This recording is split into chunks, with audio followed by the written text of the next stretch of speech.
Le village africain, dans une terre baignée par le soleil et le souffle du vent, là où la savane dorée s'étend à perte de vue, se trouvait un village africain oublié du temps. Les huttes de terre aux toits de chaume se dressaient fièrement, entourées de grands baobabs, gardiens silencieux des ancêtres. Ici, chaque tambour racontait une histoire, et chaque loi était sacrée. Parmi toutes ces lois, il y en avait une qu'aucun cœur n'osait défier. Nia était la fille du chef, belle, noble et respectée de tous.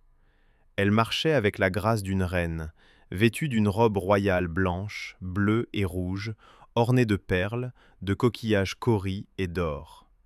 Ses cheveux tressés racontaient son héritage. Son regard, lui, cherchait autre chose, un avenir encore invisible. Un matin, un étranger arriva au village.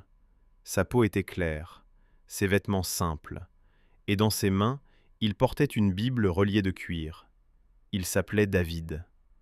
Les villageois l'observaient avec méfiance, car les étrangers apportaient souvent le changement, et le changement faisait peur.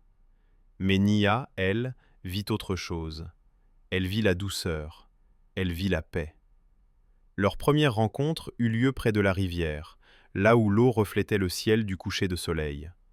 Un regard, un silence, puis des mots murmurés, timides. Entre eux, quelque chose naquit, quelque chose d'interdit, quelque chose de puissant.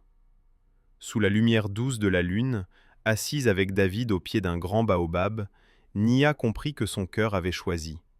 Il parlait de foi, de rêve, d'un monde sans frontières. Mais chaque battement de cœur les rapprochait aussi du danger, car aimer un étranger était une trahison aux yeux des ancêtres. La vérité finit toujours par éclater.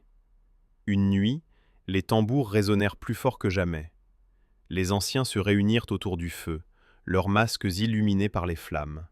La colère grondait, les traditions exigeaient justice. L'amour, lui, n'avait pas sa place dans la loi. Devant tous, Nia se leva, seule, fière, courageuse. La lumière du feu éclairait son visage, sa robe royale flottait dans le vent. Elle déclara d'une voix ferme : « Mon amour n'est pas une honte, il est ma vérité. » Le village retint son souffle. À l'aube, le soleil se leva sur le village. Nia et David se tenaient ensemble, à distance, face à un avenir incertain. Certains disent que les traditions furent brisées, d'autres disent qu'elles évoluèrent. Mais tous s'accordent sur une chose. Ce jour-là, l'amour changea le destin du village à jamais.